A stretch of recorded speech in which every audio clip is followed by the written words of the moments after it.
Okay, real fast, this is an essay with a lot of talk about silly, nasty video game gore. In my opinion, it's much more goofy than disturbing, but you know yourself and your surroundings, so just make the right call for you. Also, remember, you could be watching this on Nebula. You know, people don't really talk about getting gibbed anymore. Depending on your age and adjacency to LAN parties, you might not know that people ever talked about that word. Gibbed, or jibbed, was a term born of the 90s PC first-person shooter boom. It meant this: to go from a recognizable form to a collection of gory parts, to become giblets. Gibbed as a word existed before first-person shooters. Sometimes it referred to a piece of material, a metal machined to hold other parts in place. Other times it was a way of preparing a fish. Older cookbooks referred to a gibbed herring. Modern dictionaries will tell you it means castrated. In Hunter S. Thompson's book, Songs of the Doomed, a character says, "These people have no balls, they've been gibbed like cats." But the etymology of getting video game gibbed didn't come from any of these sources. It came from meat, specifically the offal of a bird, the organs, the gizzard, the heart, and the liver. It also came from Adrian Carmack, an artist and one of the co-founders of id Software. In Doom, id's 1993 mega hit, when you killed an enemy with standard weaponry, they would die in standard ways. Their model would change to reflect that they had been shot, and they would just fall over. But sometimes, if you dealt a particularly high amount of damage in one shot, by hitting a dude with a rocket for instance, a different animation would play. Instead of simply falling over, the enemy explodes, their model turns to viscera. This was what Adrian Carmack termed gibbing, a special sort of kill. The popularity of the term parallels the popularity of what we now call boomer shooters. In 1996, the term explodes onto the scene alongside the release of id's Quake, quickly gaining traction in online forums and magazines. In June of 1996, the video game magazine Maximum explained in parentheticals that gibbed meant exploded into bloody chunks. The first public use of it I could find online was from the same month, when a user on a Quake forum declared that they had killed God, quote, "gibbed that motherfucker clean." By December of 1999, magazines like Hyper were already telling the legend of the term's origins, writing it came from somewhere in the bowels of id Software. And while we're here, John Romero maintains that it's pronounced jibbing, as it comes from giblets. But in the popular usage, most people went with the hard G. Most of these games I'm showing are from that golden era. In fact, the clips themselves are generously provided by the YouTube channel Errant Signal, who's been cataloging these games in his excellent series Children of Doom. But as lightning-fast, rambunctiously gory shooters faded from popularity, so too did gibbed as common lingo. Most magazines dropped the phrase from their vocabularies by 2005 or so. I remember reading a 2011 Game Informer preview for Killzone 3 and being absolutely baffled by the line, "Players have to scatter or risk being insta-gibbed." Gears of War Judgment, released in 2013, included a challenge to get a certain number of gib kills, and GameFAQs is littered with forum posts by confused players asking, "What is gib?" Although I wasn't an early Doom or Quake player, I have a certain fondness for the term and what it represents. It feels, I don't know, revealing? You're fighting these deadly enemies, they're zooming around, you're trying to outsmart them, you manage to tag one with a rocket and blam! They're gore. They're chunks. They've been meat all along. Gibbing is just one part of video games' absurdist love affair with the insides of characters' bodies. Consider Mortal Kombat, a game so violent that its 1992 release was basically responsible for the creation of American game rating systems. The game is so legendary for its violence that returning to it in 2025 feels amusingly quaint. Even the famous fatalities that define the series are charmingly simple here, mostly just variations on punching a guy's head off or burning him into a skeleton. Mortal Kombat 2 expanded the fatality system in ways that only heightened its goofiness. Johnny Cage can somehow decapitate a guy 3 times in a row. Katana explodes a man, and the ensuing shower of body parts contains multiple pelvises from a single body. There is no attempt at realism here. Gore becomes its own canvas, an artistic goal completely separate from anatomical accuracy. Even the modern Mortal Kombats, with their cutting-edge graphics, work in this meat space. In the most recent entry, you can literally jam an ice spike through an opponent's brainstem mid-fight, and after the animation plays out, that opponent gets back up and keeps on fighting like nothing happened. Although the interiors of their bodies are more accurately rendered than in 1992, there's no sense that the individual parts of these bodies, the liver, the ribcage, the brainstem, actually do anything. I don't see Jax get his kidney crushed and think, oh no, how will his body filter blood now? Instead, the body is still just a gruesome canvas. All this detail exists for the sole purpose of conveying the most evocative image of meat, of giblets. When I think about games that effectively reduce the human body to empty flesh, one title that immediately springs to mind is Prototype, developed by Radical Entertainment in 2009. It took me 16 years to actually play Prototype. I only beat it about 2 months ago, but its imagery has stuck with me ever since I saw the original trailer. The shtick of Prototype is similar to a lot of superhero fantasies. You're super fast, super strong, you can run straight up buildings and glide over the city. It is not dissimilar in that way from the probably better remembered game Infamous, released by Sucker Punch literally 2 weeks before Prototype. Infamous also features climbing, gliding, and throwing stuff, but where the protagonist of Infamous charges up his powers by absorbing electrical energy, Alex Mercer, the anti-hero of Prototype, needs the organic. He needs bodies. My prevailing impression of Prototype, based on that original trailer, was a single scene. Alex Mercer in the middle of Times Square, his body writhing and then exploding outward in dark tendrils, impaling tanks, soldiers, civilians, anything that happened to get in the way, absorbing the energy of everything with a pulse. I can now say, this was a fairly accurate impression of how it feels to play Prototype, a game in which the only value of a body is its consumable gore. The narrative setup of Prototype is more nuanced, though not by a whole lot. Over the course of a couple weeks, New York is ravaged by some sort of sci-fi bioweapon, one which turns humans into zombies and spawns big fleshy growths all over the buildings. However, the same virus has somehow made it into Alex Mercer's bloodstream, gifting him strength, resilience, and the ability to change his body at will. Mercer fights both the zombies and the fascistic military unit attempting to lock down the city. At the end, he kills a big zombie and stops New York from being nuked, saving them from both the virus and the military. That is a fairly standard setup for a gritty 2009 open-world game. But what the synopsis doesn't convey is the game's absolute indifference, if not open hostility, to the NPCs who make up this digital version of New York City. Prototype features a remarkable number of people walking its streets, far more than other open-world games of the time or even today. The streets are so packed that you will inevitably sprint right through an NPC or land on top of one after leaping off a building, or catch a half dozen in a stray sweep of your weaponized arms, and the game, in response to this casual slaughter, does nothing. I don't think I've ever played a game that has such a non-reaction to bystander casualties. Moreover, there is not a single mission or even side quest in the game that requires you to directly protect civilians. But that's not to say the inhabitants aren't mechanically meaningful. The crowds of New York largely exist in the game as an all-you-can-eat buffet. See, Mercer regains health by grabbing and literally consuming bodies, the inky arms of the virus reducing an entire person into a quickly absorbed goo.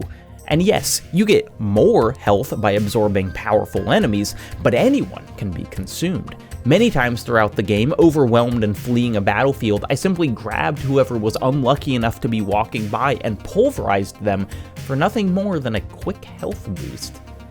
Mercer can also shake his pursuers by disguising himself. In other games, this might mean finding a change of clothes. In Prototype, of course, it means murder. The virus gives Mercer the ability to shapeshift into anyone, provided he kills them first.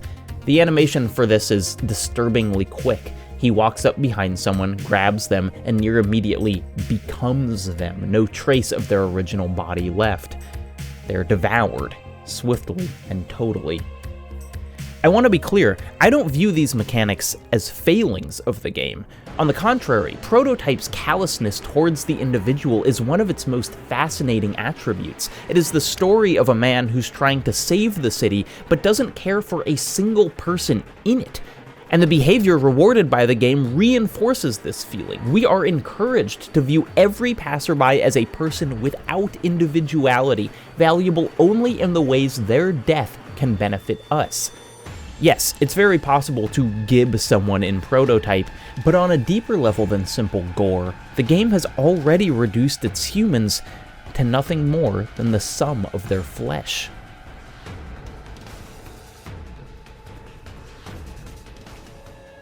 I started thinking about Prototype while playing one of my favorite games of last year, Bokeh Game Studios' jaggedly named Slitterhead.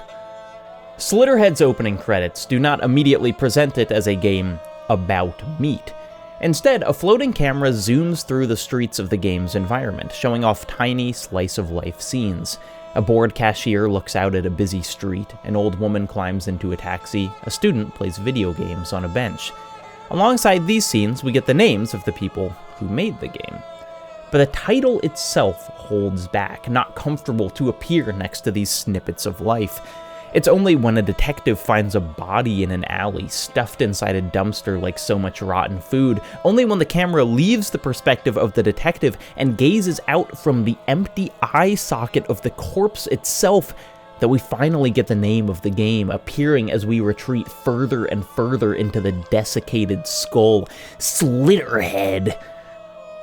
Now that's how you start a game.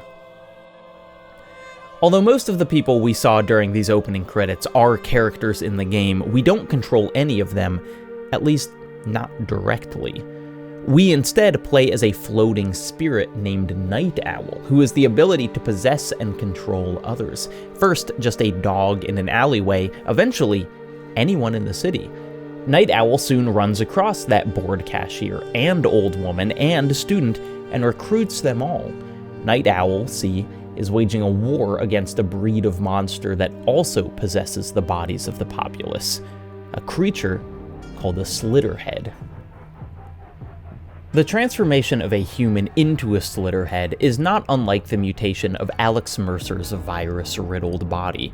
From within the confines of their frame, tendrils of flesh and fluid burst forth, settling into something altogether other.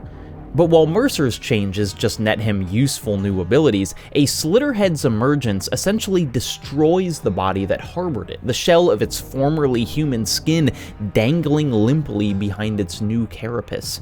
Slitterheads are just so large that the transformation defies physics. I have to imagine the monster's prior form as just skin stretched over the limbs and tentacles of the horrors within, like the body of a caterpillar just before parasitic wasps eat it from the inside out.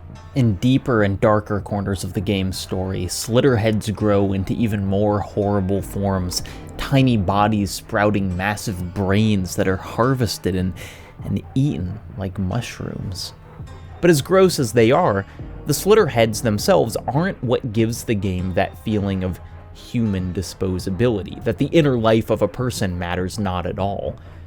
That comes from what the player does. When you start a mission, you get to pick a couple rarities to bring with you, special people like the cashier or old woman that have unique traits. You'll start the mission controlling one of them, but within minutes, you'll leave them behind.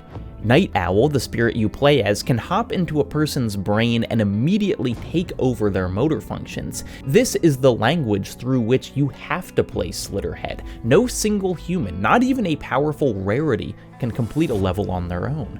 When the game asks you to chase down a fleeing monster, you do so by hopping from mind to mind, leapfrogging through people in pursuit of the beast.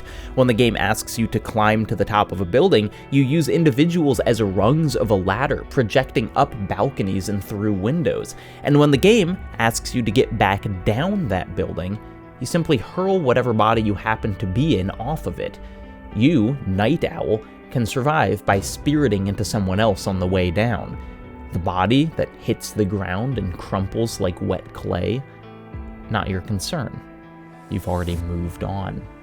The fights are like this too. Corner a Slitterhead and you'll be given the opportunity to kill it, but they are too fast and too strong for a mano-a-mano battle. Instead, arenas will be filled with terrified civilians that you can possess and use as temporary fighters. You might inhabit one of these people for only seconds, run up, hit the monster twice, flee to another body when the Slitterhead turns its ire towards you. Through the eyes of that other body, you will see the person you previously controlled get sliced to bits. Again, it doesn't matter to Night Owl. A body without you controlling it might as well be a side of beef, valuable only in its ability to be destroyed. In fact, valuable because blood itself fuels your most powerful abilities. It's here that the game's setting also comes into focus. The narrative takes place within Kowloon City, an obvious portmanteau of Kowloon and Hong Kong. The structure of the city is most directly taken from Kowloon Walled City, an anarchic enclave of such staggering density that it housed some 35,000 people in a square of land smaller than my local minor league baseball stadium. Kowloon Walled City was, before it was destroyed in 1993, the most densely inhabited place in the world. And each of those 35,000 residents were full, distinct people with families and memories and internal lives. But my God, if you were, say, a disembodied spirit without empathy, would this place not seem like the world's largest tin of sardines, effectively limitless bodies to use and leave behind, many of the people there already written off as disposable by the government that abandoned them?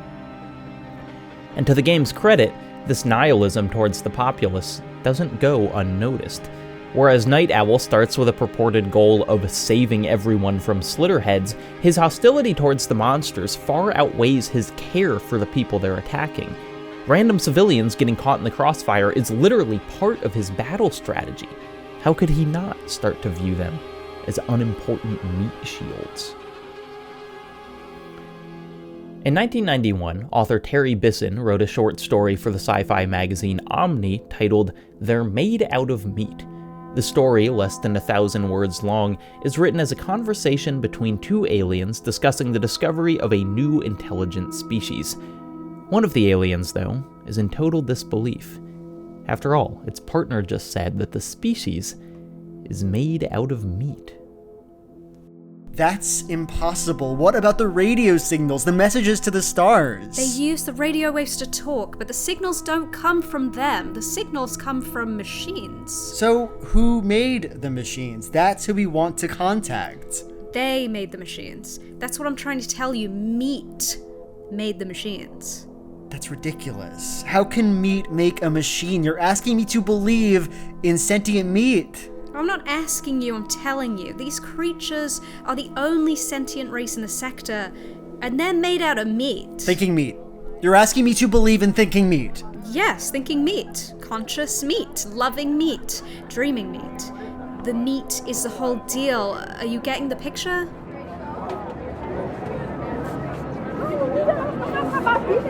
Humanity, a 2023 game by developer Enhance, does not have a speck of blood or gore in it. And yet, are its characters any more than meat? Each level in Humanity has a surreal sort of beauty. People pour out from a glowing doorway in an endless procession, an abstracted collection of every age, race, and gender, and they simply walk in a straight line, thousands upon thousands of them moving aimlessly forward. Most times, this walk will take them straight into an abyss, and this parade will continue plummeting into nothing, happily and without complaint, forever. There is no penalty in the game for doing this. Humanity spills over the side like liquid, like single-cell organisms, like the video game version of Lemmings. Or, in some later levels, the same collective isn't vanquished by gravity, but by other people, each line clutching weapons and marching against each other, fighting to a standstill in the middle of nowhere. They are as undifferentiated as the hordes in Prototype, as disposable as the possession targets in Slitterhead. But rather than playing as a singular entity that takes advantage of this infinite meat space, the game tasks you with organizing them, guiding them, helping them realize there's something more. Whereas the perspective of Prototype and Slitterhead is basically humans are meat, parentheses, grotesque, humanity feels more like humans are meat, parentheses, beautiful. Or, I don't know, maybe that's too harsh on our games full of gore and nihilism. Prototype ends with the revelation that the character we've been controlling the whole game is not Alex Mercer, but the virus itself, an inhuman thing, a collection of impulses. Throughout the game, it has grown and changed by the thousands of others we've assimilated, assuming not just their form, but their memories. Thinking meat, dreaming meat. By the end of the narrative, Mercer is, in some twisted way, the most human, made out of the reconstituted parts and reconstituted thoughts of the entire city. In order to get the best, true ending of Slitterhead, you have to run through the game's missions again and again, this time intentionally minimizing bystander casualties, battles against the same monsters recontextualized as fights to protect as many people as you can. It turns out, maybe the residents of Kowloon aren't quite as disposable as they first seemed. And at the end of this essay, I have to admit the greatest irony of this whole thing: people in video games are not meat. Even the most lifelike, most perfectly rendered human on screen is just code, ones and zeros, no matter how explosively they gib. We are the thinking meat that made these unthinking representations. They are the mindless programming that will jump off a building, or absorb a city, or get an ice spike jammed through their brainstem. Although they appear to be nothing but gore, ready to be exploded, they should be so lucky to experience the fragility, the impossibility of an existence in our delicate human bodies. They should aspire to be meat. All right, thank God. For the last several months, I've just had the phrase, "humans are bags of meat," rattling around my brain, and I'm hoping that the release of this essay will excise it in some way. That's often how my ideas start, with just a near meaningless little phrase that I keep coming back to. But, believe it or not, there's a whole lot that happens between that and releasing something like this. Earlier this month, I was actually able to take part in a workshop about making video essays. I got up on a stage, stood directly in front of a projector, and talked for more than 45 minutes on every part of my process, from getting an idea to doing research to editing and thumbnail strategy. This is the most in-depth I've ever got about how I make my videos, and you can watch that workshop right now, only on Nebula. You might know Nebula as that other streaming platform that Jacob puts all those videos on, and that is not inaccurate. I've got more than 24 videos you can only watch on Nebula, from cooking videos to live talks to full other essays. But Nebula is so much more than that. It's a more stable home for all sorts of high-quality work from smart people. It's a platform where you aren't subjected to constant ads, where we aren't under threat from random copyright strikes or demonetization, where I don't have to worry about all my videos being fed into a giant AI slop bucket designed to replace me. God damn it. Anyway, Nebula is cool, and it's also cheap. If you sign up with the link in the description, you can get a full 40% off an annual subscription, which breaks down to only $3 a month. And after you're done watching my workshop and pile of other videos, maybe check out Abolish Everything, an awesome new show Nebula just launched, or the 1-minute reviews of adventure games Innuendo Studios is putting there every week, or listen to exclusive episodes of my podcast, Something Rotten. The world is your oyster, when Nebula is your oyster? What exactly is the oyster in that metaphor? I swear to God, if my next video is somehow about oysters, I'm gonna be so mad. Anyway, a year of Nebula. 40% off. Sign up with my link. Humans are bags of meat. Shit!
All right, mate.